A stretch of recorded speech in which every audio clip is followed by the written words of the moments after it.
Hi hello friends, ಎಲ್ಲರಿಗೂ ನಮಸ್ಕಾರ. ಪ್ರವೀಸ್ ಕಿಚನ್ಗೆ ಸ್ವಾಗತ. ಇವತ್ತಿನ recipe instant dosa with chutney. ತುಂಬಾ ಸುಲಭವಾಗಿ ಮಾಡ್ಕೋಬಹುದು, ಕ್ವಿಕ್ ಆಗಿ ಆಗೋಗುತ್ತೆ. ಬನ್ನಿ ರೆಸಿಪಿನ ಸ್ಟಾರ್ಟ್ ಮಾಡ್ಕೊಂಡು ಬರೋಣ. ಬೌಲ್ಗೆ 1 ಗ್ಲಾಸ್ ಅಷ್ಟು ಅಕ್ಕಿ ಹಸಿಟ್ಟು ಹಾಕೊಳ್ತಾ ಇದ್ದೀನಿ. ನೋಡಿ, ಈ ಗ್ಲಾಸಲ್ಲಿ ಹಾಕೊಳ್ತಾ ಇರೋದು.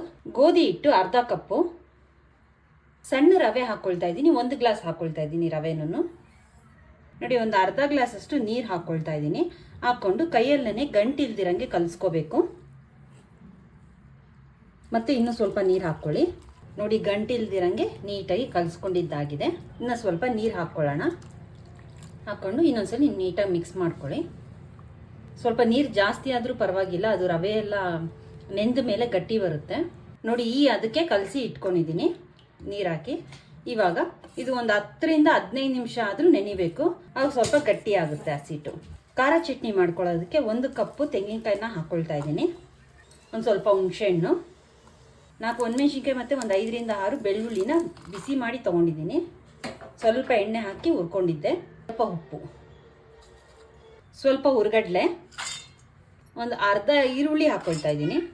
ಒಂದು ಚೂರು ಕೊತ್ತಂಬರಿ, ಒಂದು ಸ್ವಲ್ಪ ನೀರು, ಇದಿಷ್ಟು ಹಾಕ್ಕೊಂಡು ರುಬ್ಕೊಂಡು ಬಿಡೋಣ. ಚಟ್ನಿ ರೆಡಿ ಆಗಿದೆ.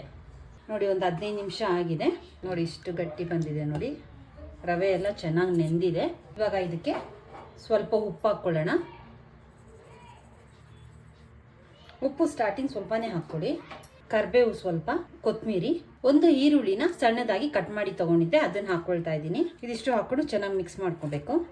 ನೋಡಿ, ಮಿಕ್ಸ್ ಮಾಡ್ಕೊಂಡಿದ್ದಾಯಿತು. ಇವಾಗ ದೋಸೆನ ಹಾಕ್ಕೊಂಡು ಬಿಡೋಣ. ಇಂಚ್ ಕಾದಿದೆ, ಸ್ವಲ್ಪ ಎಣ್ಣೆನ ಅಪ್ಲೈ ಮಾಡ್ಕೊಳ್ಳೋಣ. ನಾವು ರೆಡಿ ಮಾಡಿ ಇಟ್ಕೊಂಡಿದ್ವಲ್ಲ ಹಿಟ್ಟು, ಅದನ್ನು ಚೆನ್ನಾಗಿ ಕಲಿಸ್ಬಿಟ್ಟು ಆಮೇಲೆ ಹಾಕ್ಕೋಬೇಕು.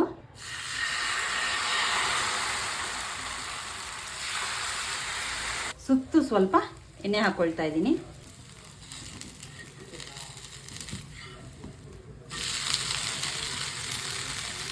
ನೋಡಿ, ಎಷ್ಟು ಸಕ್ಕದಾಗಿದೆ, ಗರಿಗರಿಯಾಗಿದೆ.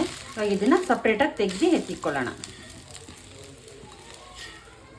ಈ ಬ್ಯಾಟರ್ ನೀರಾಗಿರೋದ್ರಿಂದ ನೀವು ಜಸ್ಟ್ ಈ ಥರ ಹಾಕ್ಕೊಂಡು ಎಲ್ಲ ಕಡೆ ಸ್ಪ್ರೆಡ್ ಮಾಡಿಕೊಂಡ್ರೆ ಇನ್ನೂ ಗರಿಗರಿಯಾಗಿ ಬರುತ್ತೆ. ಇವಾಗ ನಾವು ನೀರು ದೋಸೆ ಹೆಂಗೆ ಹಾಕ್ಕೊಳ್ತೀವಿ ಅದೇ ಥರನೇ. ಸ್ವಲ್ಪ ಎಣ್ಣೆ ಹಾಕ್ಕೊಳ್ಳೋಣ. ನೀವು ಎಷ್ಟು ತೆಳ್ಳಗೆ ಹಾಕ್ಕೊಳ್ತೀರೋ ಅಷ್ಟು ಕ್ರಿಸ್ಪಿಯಾಗಿ ಬರುತ್ತೆ ಈ dosa. Quick and instant dosa ರೆಡಿಯಾಗಿದೆ ವಿತ್ ಚಟ್ನಿ ಜೊತೆಗೆ. ನೀವು ಟ್ರೈ ಮಾಡಿ ನನಗೆ ಕಮೆಂಟ್ ಮಾಡಿ ತಿಳಿಸಿ ಹೇಗೆ ಬಂತು ಅಂತಂತ. ನೆಕ್ಸ್ಟ್ ವಿಡಿಯೋದಲ್ಲಿ ಸಿಗ್ತೀನಿ.